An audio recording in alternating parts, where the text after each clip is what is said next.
Biotechnology. Biotechnology आपके syllabus में है, पुराने वाले सिलेबस में भी थी, नए में भी है। नए वाले में थोड़ी सा डिफाइन किया गया है। क्या कहा सिलेबस में?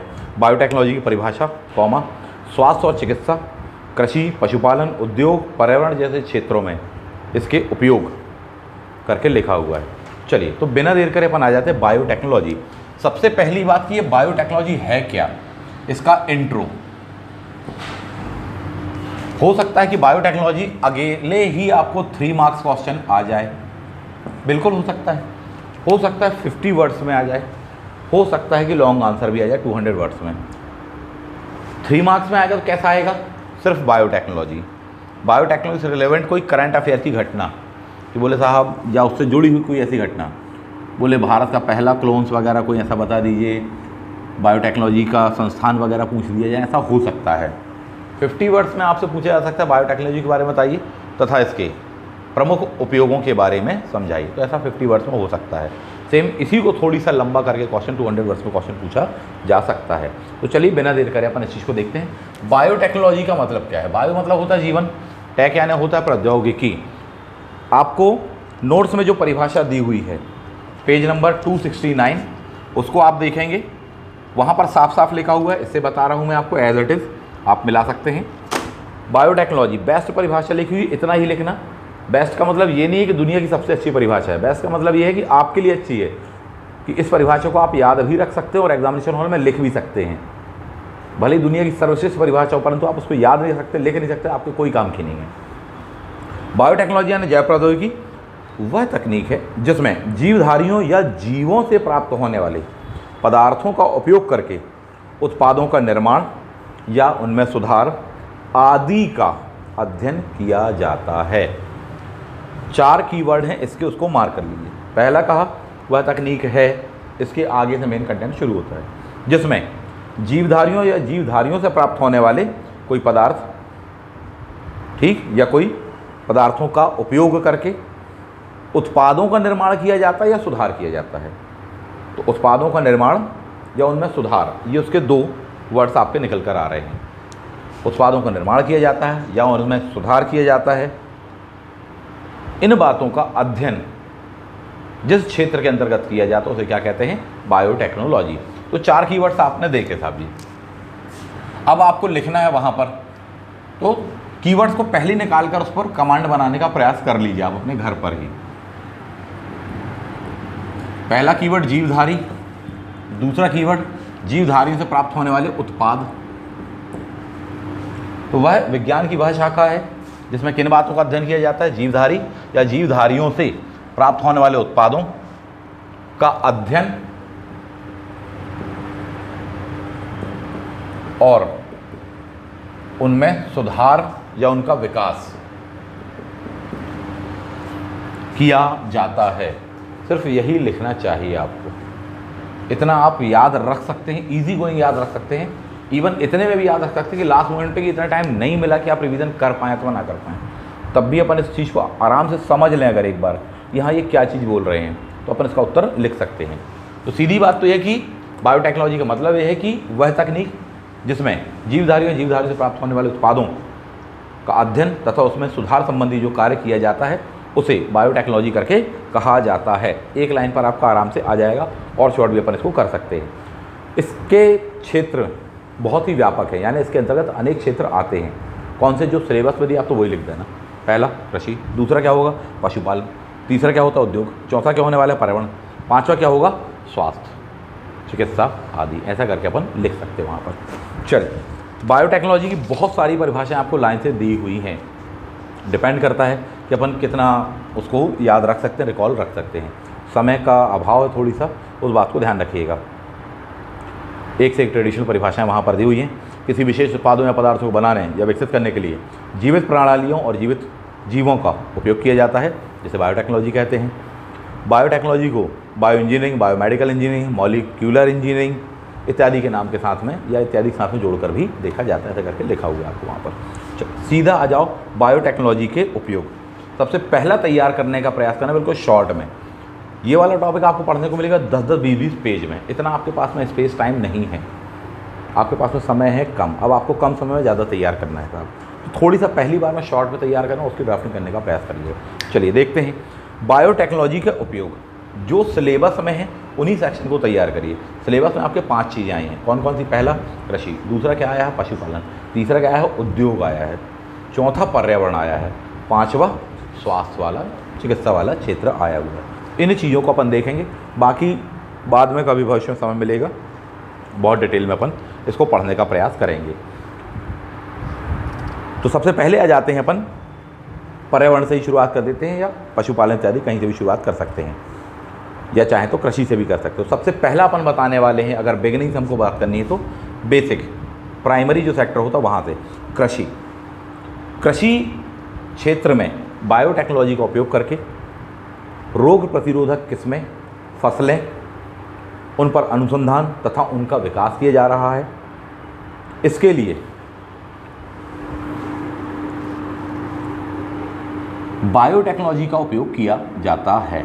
ठीक, अब उसके अंदर में आपको 2 पॉइंट दिए हुए हैं। क्या क्या किया जाता है? पादप कोशिका ऊतक तथा उनके अंगों का संवर्धन, ये दिया हुआ है। दूसरा दिया हुआ है ट्रांसजेनिक पादप यानी फसलें, उनका निर्माण, जो कि कैसी हों? रोग प्रतिरोधक हों, कीट प्रतिरोधक हों, नाइट्रोजन फिक्सेशन के गुण उनमें स्वतः विकसित हो सकें ताकि उत्पादन बढ़ सके। लैंगिक रूप से क्षम्य हो अक्षम्य हो, जंगली प्रजातियों के जीनों का इसमें ट्रांसफ़र किया जा रहा है ताकि बेहतर फसल, बेहतर पौधे, अधिक रेसिस्ट करने वाले पौधे, अधिक उपज देने वाले पौधों का विकास किया जा सके। इससे प्रॉब्लम क्या क्या सॉल्व हो पाएंगी हमारी? पहली प्रॉब्लम हमारी ये सॉल्व हो पाएगी कि साहब जी फसलों की जितनी समस्याएं हैं, बिल्कुल बिगिनिंग से हम देखें, उर्वरता कम है, टोटल प्रोडक्शन कम है, कीट लग जाते हैं, पाला है, अधिक वर्षा में फसलों का ख़राब हो जाने वाली बात है।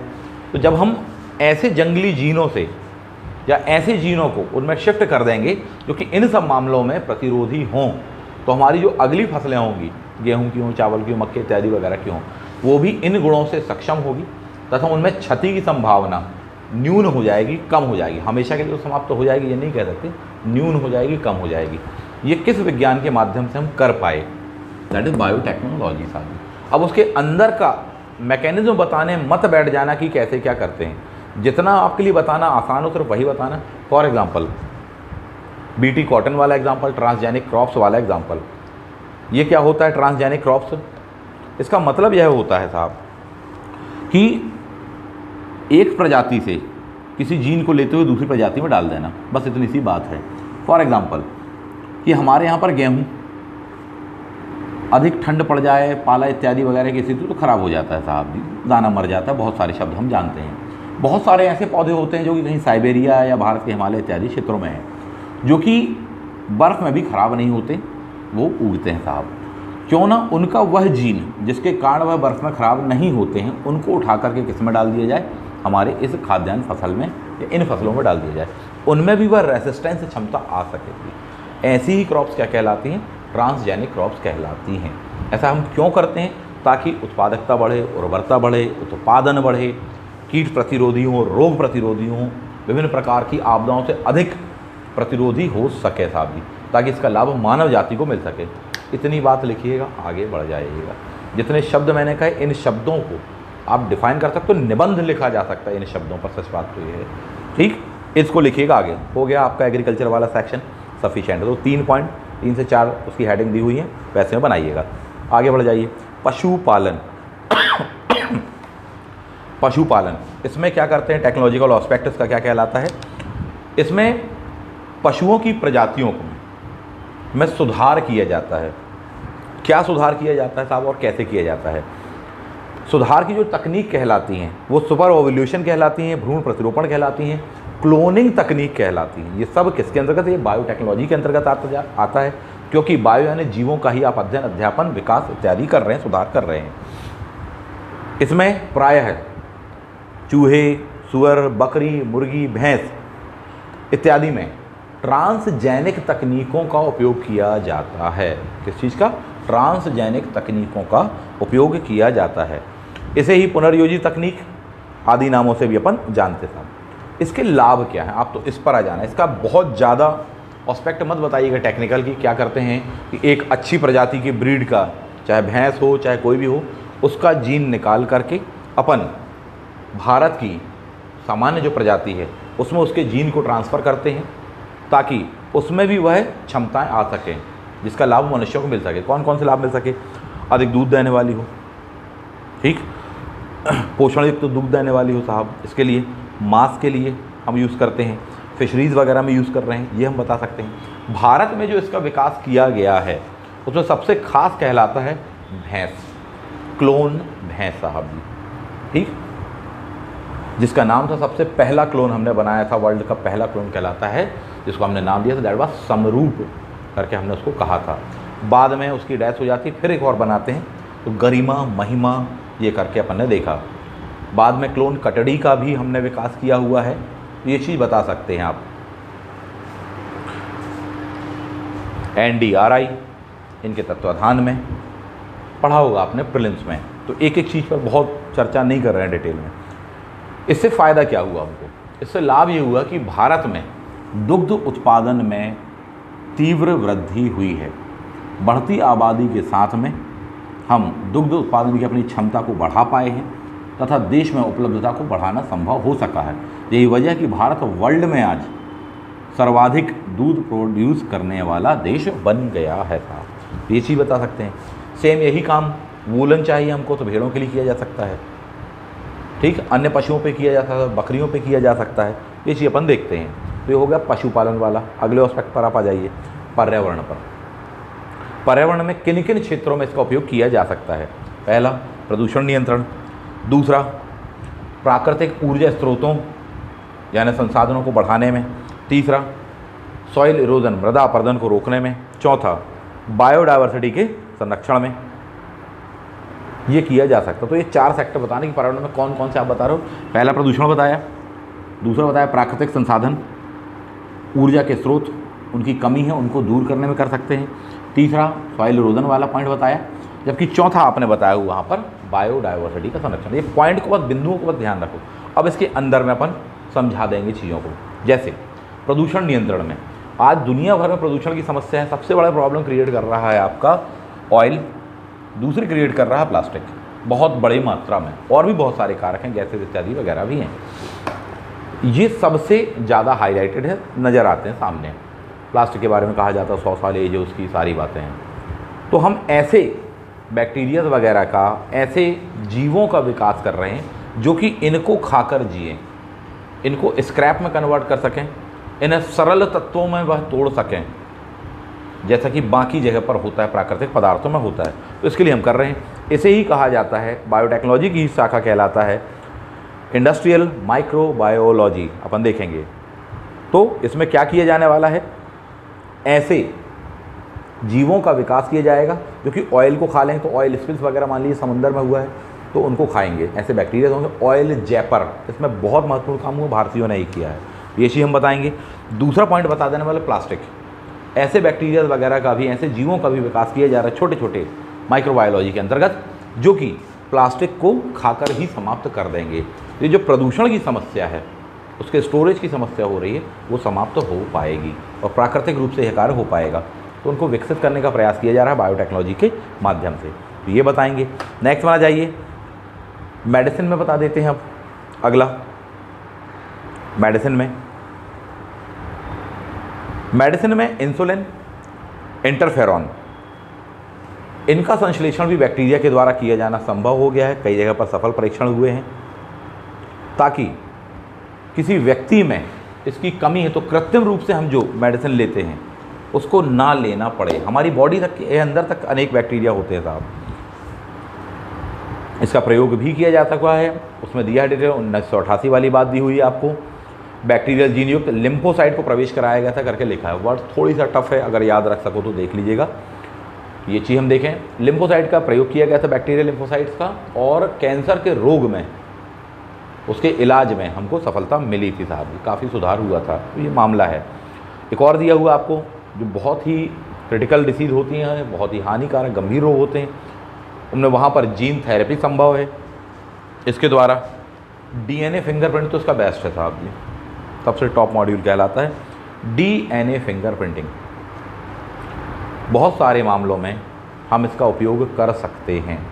तो ये भी हमने कैसे विकसित किया, तो बायोटेक्नोलॉजी के अंतर्गत ही माइक्रोबायोलॉजी, इन दोनों को मिला करके हमने अध्ययन किया है, जिसके माध्यम से संभव हो पाए। जनरलाइज वे में बताइएगा, ज़्यादा उसके टेक्निकल एस्पेक्ट पे मत पड़िएगा।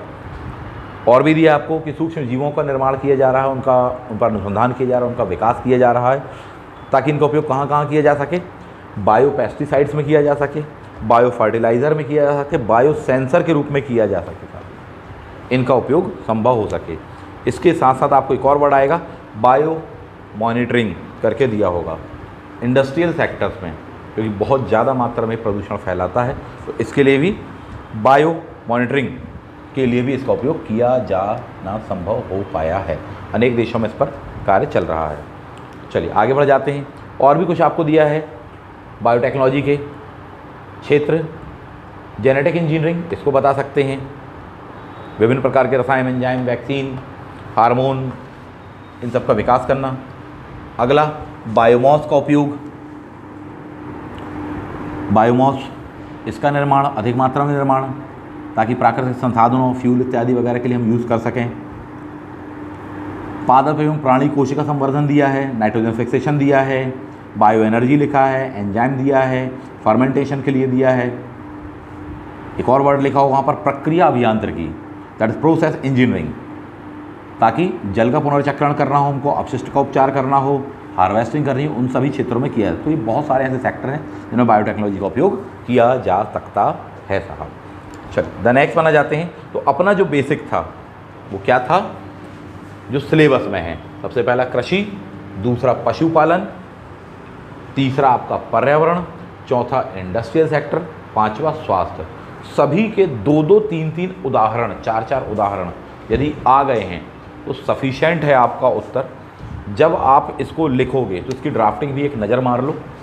सबसे पहले आपने उसका इंट्रो बताया कि बायोटेक्नोलॉजी क्या होती है, बताया कि बायोटेक्नोलॉजी का आशय ऐसी तकनीक से जिसमें जीवधारियों तथा जीवधारियों से प्राप्त होने वाले उत्पादों का पर अनुसंधान, उनका विकास तथा उनमें सुधार किया जाता है। इससे संबंधित अध्ययन को ही हमने बायोटेक्नोलॉजी कहा है।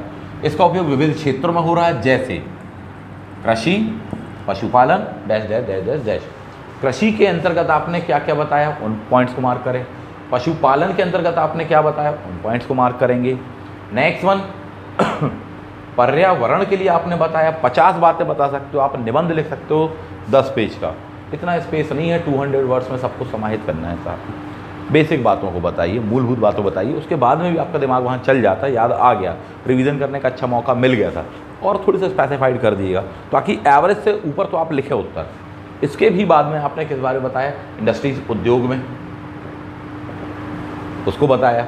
और उसके बाद में आपने स्वास्थ्य या चिकित्सा वाला क्षेत्र बताया। सभी के 2-2, 4-4 एग्जाम्पल्स हमको याद होने चाहिए। आप आसानी से इतने में लिख लोगे। और इसके बाद में कंक्लूजन, इसका उपयोग विविध क्षेत्रों में हो रहा है और इन विविध क्षेत्रों से मनुष्य को, प्रकृति को, पर्यावरण को लाभ हो, यही हमारा आधार है, हो रहा है। पर अभी भी ये जो स्टेजेस हैं ये शुरुआती दौर में है साहब, इस पर अभी और अनुसंधान, रिसर्च इत्यादि होना बाकी है, चल रही हैं लगातार साहब जी। बेस्ट एग्जांपल हमने पशुपालन वाली बात आपको बताई, कृषि वाली बात बताई, भारत ने खुद काम किया, ये वाली बात जरूर लिखित करना साहब जी। ऑयल जयपर वाली बात, जब भी आप ऑयल जयपर के बारे में पढ़ोगे पर्यावरण के संदर्भ में, आपको भारतीयों के बारे में पढ़ने के लिए मिलेगा साहब कि भारतीय ने ही निर्माण किया सबसे पहली बार, हालांकि इंडिया में नहीं किया, वो एक अलग बात। अगर याद रह जाए आपको नाम, आप बिल्कुल लिख सकते हो, तो प्रयास ही करिए। तो पहली बात तो ये है कि पूरा कवर करने का प्रयास करिए। दूसरा पॉइंट ये है कि यदि आप और डेटा याद रख सकते हो, करंट अफेयर्स ऐड कर सकते हो उतने कम टाइम पर, अपने सिलेबस को कंप्लीट करने के साथ में उसको जरूर मॉडिफाइड करने का प्रयास करिएगा उत्तर को, और एक अच्छा आंसर ये कहलाएगा। इसके बाद में कंक्लूजन आपका यही है, मानव जाति की सेवा, सभी का कल्याण, पर्यावरण, संसाधनों का संरक्षण, संसाधनों का समुचित उपयोग, सतत विकास, इन अवधारणाओं से जोड़ते हुए जो मूलभूत सिद्धांत कहलाते हैं उस पर लिखिएगा। बायोटेक्नोलॉजी आगे आपको बहुत डिटेल में दिया है, नोट्स में देखिए, पेज नंबर 271 में आप देखेंगे बायोटेक्नोलॉजी का कॉपीराइट दिया है, पढ़ सकते हो आप, देख लेना चाहिए।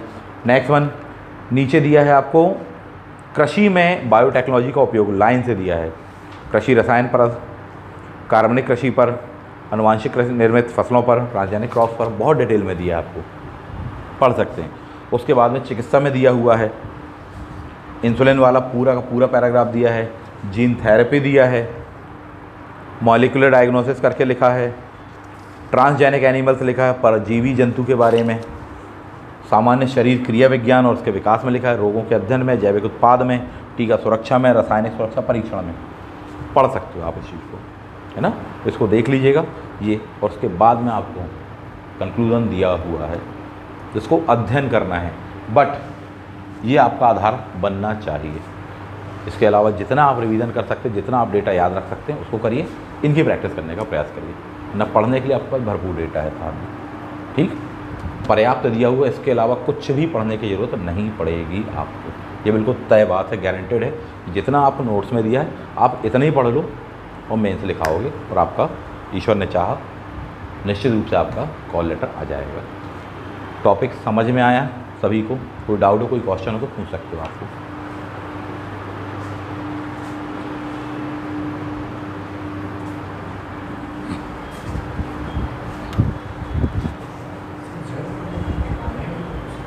है जी, सिलेबस में है ही नहीं अपने हानियाँ वानियाँ। बायोटेक्नोलॉजी से संबंधित चुनौतियाँ बहुत सारी हैं कि आज हम जिसको एक उत्पाद के रूप में देख रहे हैं, कल को वो खुद समस्या ना बन जाए बायोटेक्नोलॉजी मनुष्य के लिए। चिंताएं हैं, चुनौतियां हैं, निश्चित रूप से हम उसका अध्ययन भी कर सकते हैं, पर क्या सिलेबस में इस तरह से मेंशन किया है? अगर उनको चुनौतियां वो चाहते उसको डिफ़ाइन कर सकते थे, ठीक, और अपने तरफ से भी अपन चुनौती लिख सकते। कई जगह उन्होंने चुनौतियाँ डिफ़ाइन की हुई हैं, जैसे कि अपन ने कोई टॉपिक पढ़ा था उसमें उससे संबंधित चुनौतियाँ भी आया था। लास्ट अपन ने कल पढ़ा था या परसों कोई टॉपिक पढ़ा था, बता देता हूँ, नहीं बता देता हूँ मैं, ऐसे याद नहीं आ रहा।